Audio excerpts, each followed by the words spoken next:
할렐루야. 좋으신 하나님을 찬양합니다. 영광 감사 올려드립니다. 8월 넷째 주일 말씀 묵상입니다. 오늘은 창세기 41장 37절로 45절 말씀 묵상합니다. 먼저 기도하겠습니다. 영광과 감사와 찬송이 우리 하나님께 있습니다. 온 마음을 다하여 하나님을 예배합니다. 주의 보혈을 의지하오니 우리의 모든 죄와 허물을 사하시고 성전을 찾아 예배하며 영상을 통해서 말씀을 사모하는 모든 죄 백성들 가운데 위로와 은혜가 임하게 하옵소서. 종을 낮추시고 겸손하게 하시고 오직 말씀의 도구만 되기를 원합니다. 오늘로 말씀하실 하나님을 사모하는 중에 기다립니다. 예수님의 이름으로 기도합니다. 아멘. 자, 37절 봅니다. 바로와 그의 모든 신하가 이 일을 좋게 여긴지라. 바로가 그의 신하들에게 이르되 이와 같이 하나님의 영에 감동된 사람을 우리가 어찌 찾을 수 있으리요 하고 요셉에게 이르되 하나님이 이 모든 것을 네게 보이셨으니 너와 같이 명철하고 지혜 있는 자가 없도다. 너는 내 집을 다스리라. 내 백성이 다 네 명령에 복종하리니 내가 너보다 높은 것은 내 왕자뿐이니라. 바로가 또 요셉에게 이르되 내가 너를 애굽 온 땅의 총리가 되게 하노라 하고 자기의 인장 반지를 빼어 요셉의 손에 끼우고 그에게 세마포옷을 입히고 금사슬을 목에 걸고 자기에게 있는 버금수레에 그를 태우며 무리가 그의 앞에서 소리 지르기를 엎드리라 하더라. 바로가 그에게 애굽 전국을 총리로 다스리게 하였더라. 바로가 요셉에게 이르되 나는 바로라. 애굽 온 땅에서 네 허락 없이는 수족을 놀릴 자가 없으리라 하고 그가 요셉의 이름을 사브낫 바네아라 하고 또 온의 제사장 보디베라의 딸 아스낫을 그에게 주 아내로 삼게 하니라. 요셉이 나가 애굽 온 땅을 순찰하니라. 아멘. 오늘은 주일이지만 우리 청년부 수련회가 있습니다. 그래서 오늘 수련회 말씀을 오전 예배에 같이 나누고자 합니다. 여러분, 오늘 우리가 이 요셉의 생애에 주목해야 될 이유가 있습니다. 요셉의 삶을 우리가 어떻게 정리할까요? 하나님이 그를 통해서 영광을 받으셨음은 너무나 분명합니다. 아마 자녀들 이름을 요셉이라 짓는 경우가 아마 제일 많을 겁니다. 신앙 이름들 중에. 그만큼 그가 복을 누렸죠. 그가 하나님을 영화롭게 하고 사람들을 살려내는, 기근의 땅에서 사람들을 살려내는 삶을 살았다라는 겁니다. 왜 우리가 이 요셉을 주목해야 됩니까? 요셉이 이렇게 하나님의 영광을 드러내고 사람들을 기근의 땅에서 살려내는 생명이 된 이유가 어디 있습니까? 그가 권력이 있어서요? 아닙니다. 그가 돈이 많았어요? 아니죠. 하나님의 신, 성령으로 충만했기 때문입니다. 여러분, 이 땅에 들려오는 소리 중에 어떤 소리가 가장 크게 들려오고 있습니까? 전 세계에서 가장 우울한 나라, 자살률이 가장 많은 나라, 이런 불명예가 있습니다. 우리나라가. 왜 우울할까요? 성령의 사람은 기뻐합니다. 사랑스럽습니다. 성령의 열매가 그에게 맺혀지면 수많은 사람들이 그로 인하여 기뻐합니다. 이 땅에 정말 필요한 것은 하나님의 사람입니다. 애굽의 시대와 같습니다. 영적 기근의 시대입니다. 사람들은 우울할 뿐만 아니라 분노에 휩싸여 있습니다. 누군가를 치지 않으면 견딜 수 없는 그런 분노 조절 장애가 있죠. 영적으로 기갈이 오고 있다는 겁니다. 경제는 세계 10위 안에 드는 나라가 되었습니다. 군사력은 세계 5위가 되었습니다. 학구열은 세계 최고입니다. 국민들 수준이 고등학교 이상 되는 나라 세상에 흔치 않습니다. 그런데 문제는 여전히 사람들은 우울하고 분노에 사로잡혀 있다는 겁니다. 이 영적 기가를 끊어낼 요셉 한 사람 때문에 어떤 일이 일었었습니까? 30%의 바로와 그의 모든 신하가 이를 좋게 여겼다. 여러분, 신앙은 타협이 안 되잖아요. 이런 바로는 우상 숭배하는 자 아닙니까? 이방의 나라 아닙니까? 술사들, 꿈을 해석하는 자들, 이런 자들이 즐비한 나라 아닙니까? 그런데도 우리가 요셉을 알죠. 요셉을 기억하는 바로와 그 모든 신하들과 그 시대의 백성들이 그를 얼마나 사랑했는지, 하나님이 그를 통해서 어떤 영광을 받으셨는지, 저는 이 땅에 요셉 같은 사분합반야와 같은 이런 청년들이, 이런 일꾼들이 많이 일어나기를 사모합니다.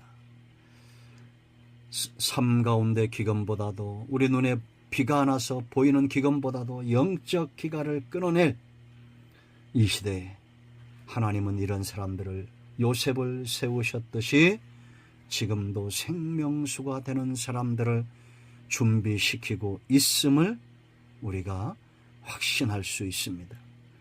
요셉이 그를 어떻게 다루시는지를 잘 봐야 됩니다.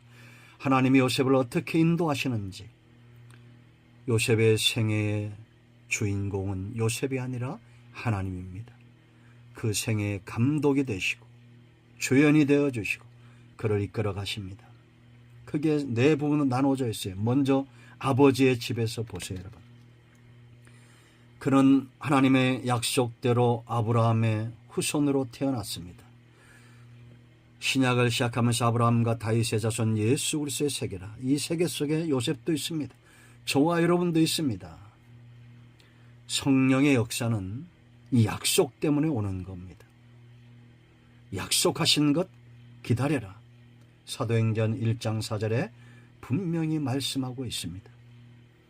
지금도 하나님의 사람들, 성령으로 충만한 사람들, 그 열매로 알 수가 있습니다. 하나님은 야곱의 집, 요셉의 아버지의 집에서 그에게 약속대로 꿈을 주셨습니다.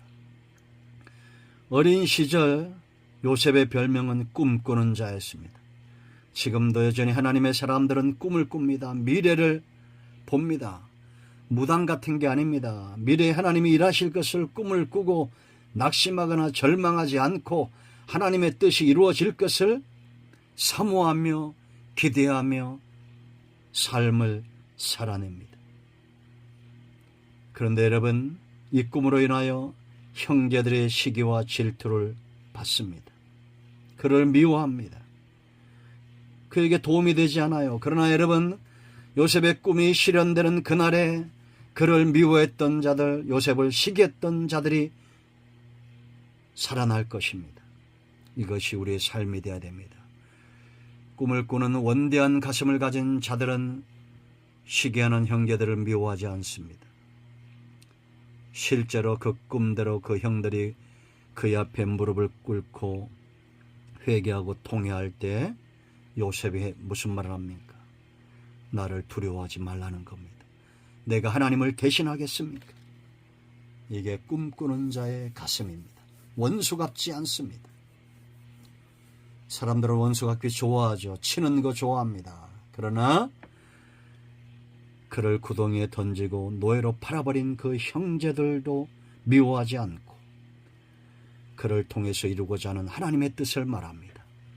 하나님이 당신과 당신들의 자손들을 보존하기 위하여 나를 먼저 애굽에 보냈다라고 말합니다. 여러분, 어떤 꿈을 꾸고 있습니까?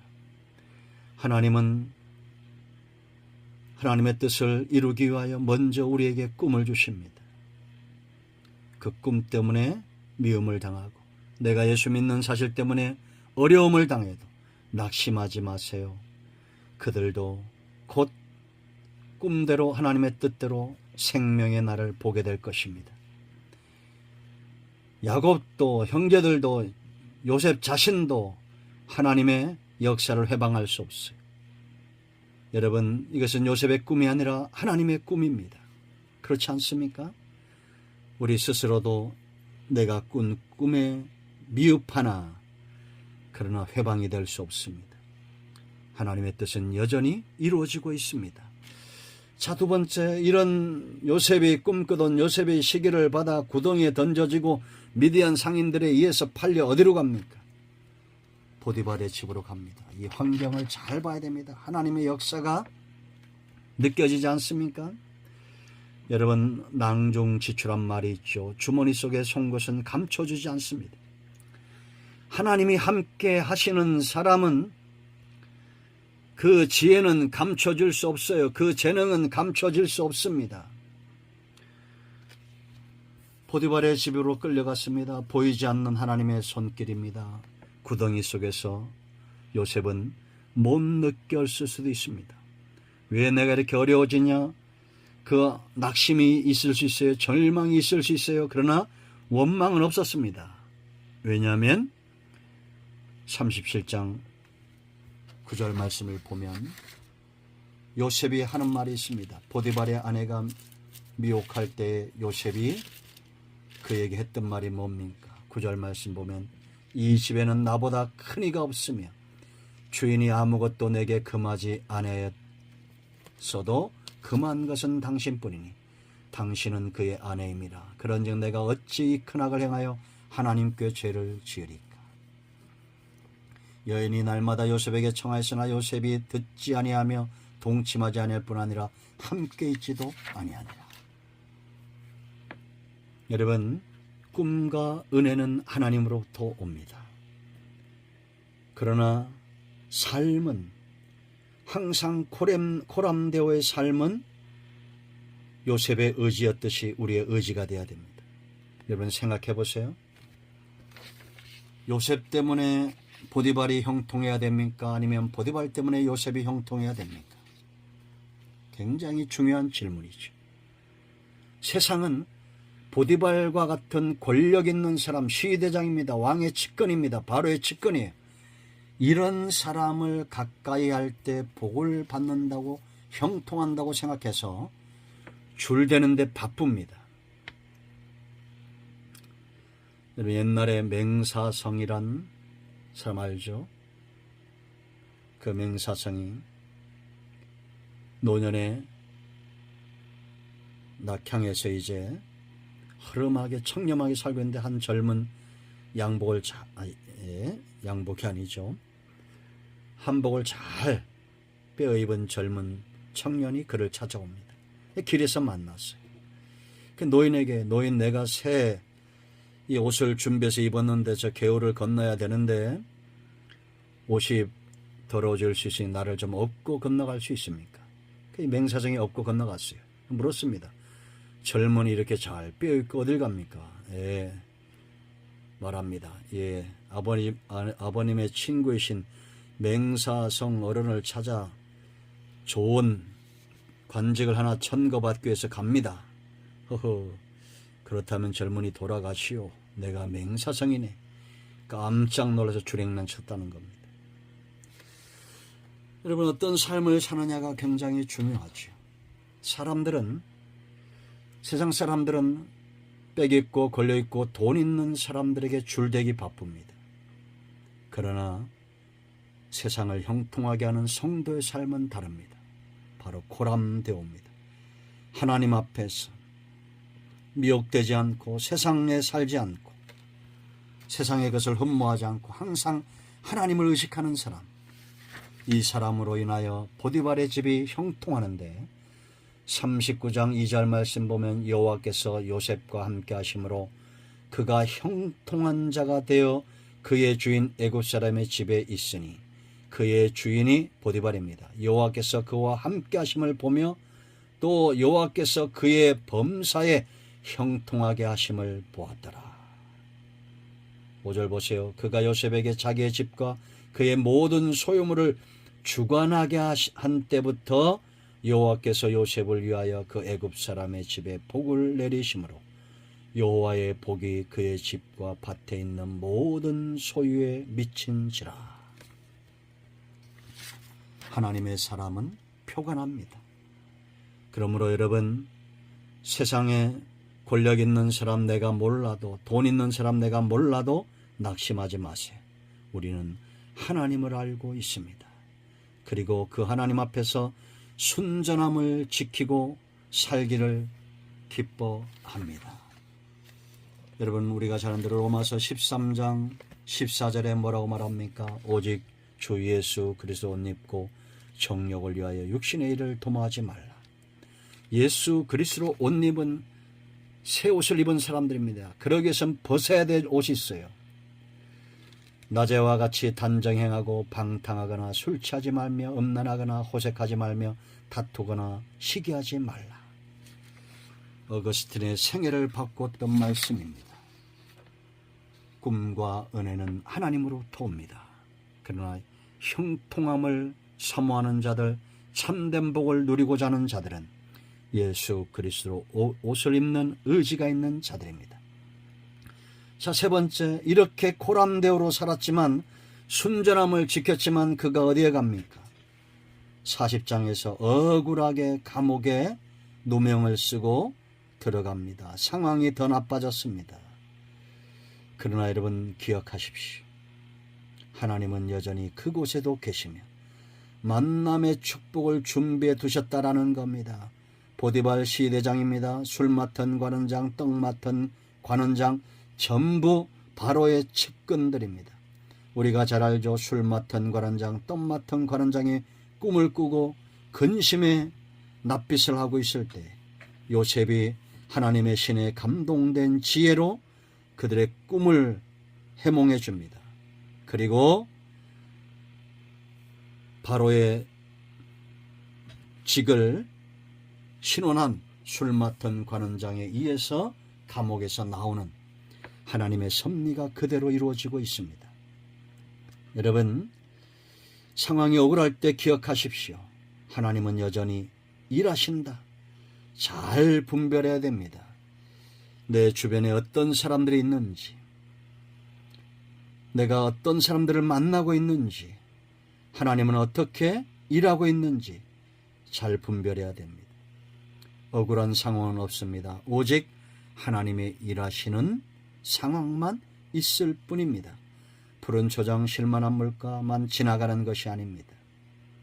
사망의 엄침한 골짜기도 지나가고 원수의 목전도 지나갑니다.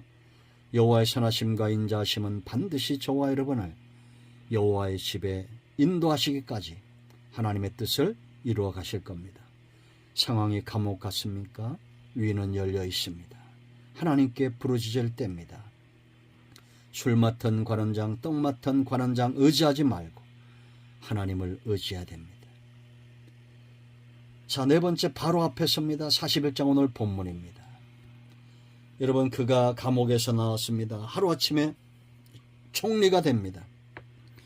누구나 부러워하는 애굽의 귀족이 됩니다. 그리고 보디바라의 딸 아스낫과 결혼합니다. 제사장의 딸과 결혼하는 복을 누립니다. 바로만큼 수준이 높아졌다는 겁니다. 자녀를 낳았습니다. 이것이 성공일까요? 아닙니다. 그것은 그가 누렸던 복이지 성공은 아닙니다.